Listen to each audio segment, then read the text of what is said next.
the most powerful thing that we can be is ourselves. I love what Zachary was saying because that's us. We're always that little kid, and we're still that little kid, right? Just aspiring to be something better, aspiring to be important. So when I first got to Hollywood, they didn't know what the hell to do with me. I mean, I was this half black, half Samoan, 6'4", 275-pound pro wrestler. You know, I was told at that time, well, you gotta be a certain way. You gotta drop some weight. You gotta be somebody different. You gotta stop working out. Stop doing the things that I love. You gotta stop calling yourself The Rock. You know, and for years I bought into it because you think, oh, that's what I'm supposed to do. And I was miserable doing that. So I made a choice. And the choice was, I wasn't gonna conform to Hollywood. Hollywood was gonna conform to me.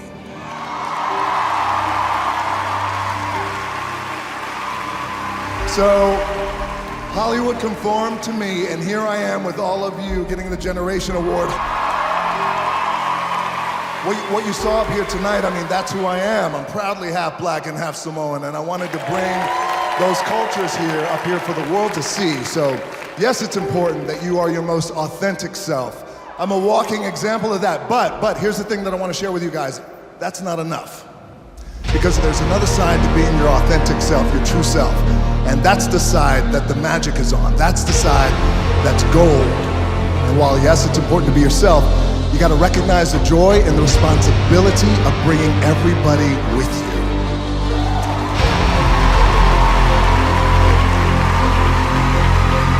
We bring everybody with us, and you do that by being kind, by being compassionate, by being inclusive, and straight up just being good to people, because that matters. And if you can hit that place, that's when you become powerful, that's when you become influential, that's when you can have real global influence in a positive way. So that said, I leave you with this. When I was 15 years old, I heard a quote, and I will never forget it, and I bring it with me everywhere I go, and it's ingrained in my DNA. The quote is this: it's nice to be important, but it's more important to be nice. With that, I love you, I thank you, drink your tequila, I will see you all down the road. Thank you very much. Sometimes you need to feel the pain and sting of defeat to activate the real passion and purpose that God predestined inside of you. God says in Jeremiah, I know the plans I have for you. Plans to prosper you and not to harm you. Plans to give you hope and a future. Graduating class, hear me well on this day. When you have reached the hilltop and you are deciding on next jobs, next steps, careers, further education, you would rather find purpose than a job or a career. Purpose crosses disciplines. Purpose is an essential element of you. It is the reason you are on the planet at this particular time in history. Your very existence is wrapped up in the things you are here to fulfill. Whatever you choose for a career path, remember the struggles along the way are only meant to shape you for your purpose. When I dare to challenge the system that would relegate us to victims and stereotypes with no clear historical backgrounds, no hopes or talents, when I questioned that method of portrayal, a different path opened up for me. The path to my destiny. When God has something for you, it doesn't matter who stands against it.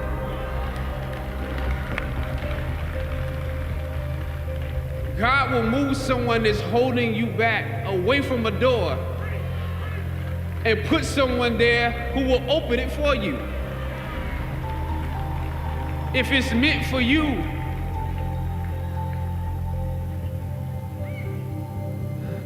I don't know what your future is, but if you're willing to take the harder way, the more complicated one, the one with more failures at first than successes, the one that has ultimately proven to have more meaning, more victory, more glory, then you will not regret it.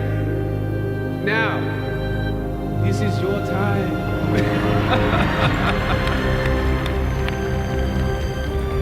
The light of new realization shines on you today. Howard's legacy is not wrapped up in the money that you will make, but the challenges that you choose to confront. As you commit to your past, press on with pride and press on with purpose. God bless you. I love you, Howard. Howard forever.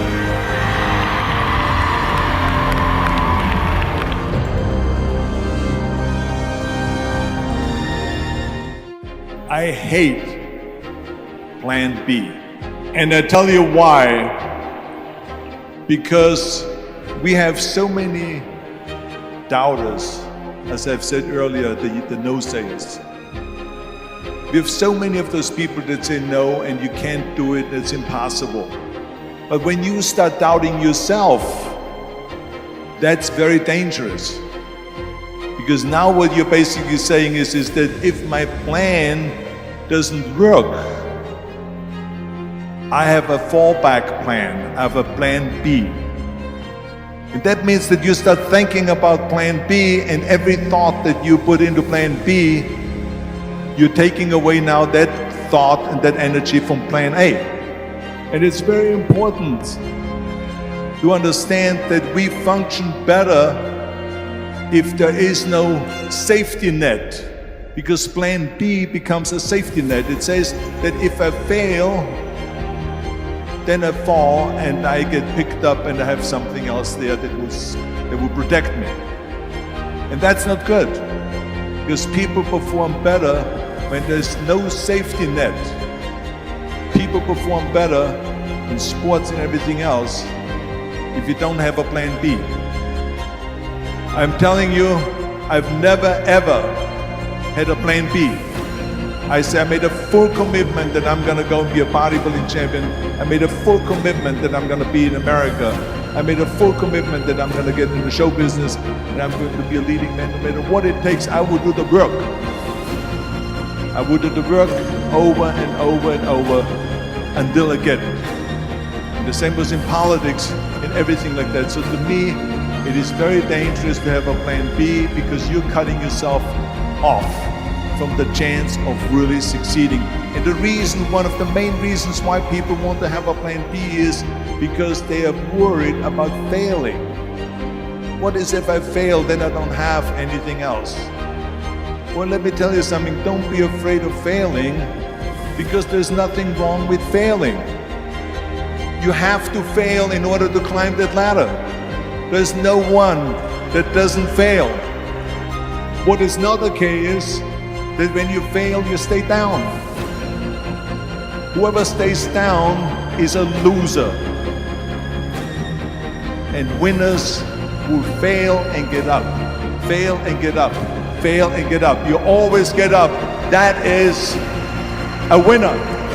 That is a winner. We all lose. We all have losses. This is okay. And this is why I say don't be worried about losing, because when you're afraid of losing, then you get frozen. You get stiff, you're not relaxed. So relax. It's okay to fail. Let's just go all out and give it everything that you got. That's what it is all about. So don't be afraid to fail. I've often said that I wished people could realize all their dreams and wealth and fame, and so that they could see that it's not where you're going to find your sense of completion. Like many of you, I was concerned about going out into the world and doing something bigger than myself, until someone smarter than myself made me realize that there is nothing bigger than myself. My soul is not contained within the limits of my body. My body is contained within the limitlessness of my soul. One unified field of nothing, dancing for no particular reason, except maybe to comfort and entertain itself.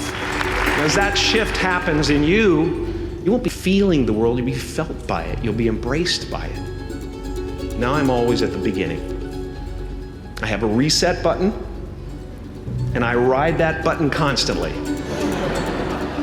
Once that button is functioning in your life, there's no story that the mind could create that will be as compelling. The imagination is always manufacturing scenarios, both good and bad, and the ego tries to keep you trapped in the multiplex of the mind.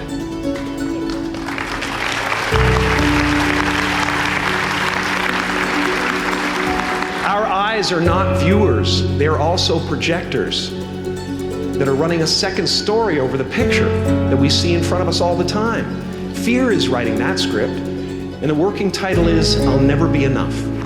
Are you gonna look at a person like me and say, how could we ever hope to reach those kind of heights, Jim? How can we make a painting that's too big for our home?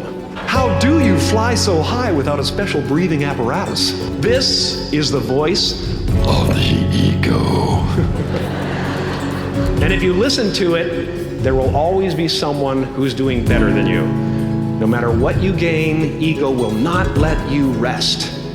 It will tell you that you cannot stop until you've left an indelible mark on the earth, until you've achieved immortality. How tricky is this ego that it would tempt us with the promise of something we already possess? Relax and dream up a good life. I had a substitute teacher from Ireland in the 2nd grade that told my class during morning prayer that when she wants something, anything at all, she prays for it and promises something in return, and she always gets what she wants. Well, I'm sitting in the back of the classroom, thinking, well, my family can't afford a bike, So I went home and I prayed for one. And I promised I would recite the rosary every night in exchange. Broke that promise. But 2 weeks later, I got home from school to find a brand new Mustang bike with a banana seat and Easy Rider handlebars. Yeah. My family informed me that I had won the bike in a raffle that a friend of mine had entered my name in without my knowledge whatsoever. So that type of thing has been happening to me ever since. As far as I can tell, it's just about letting the universe know what you want and working toward it while letting go of how it comes to pass.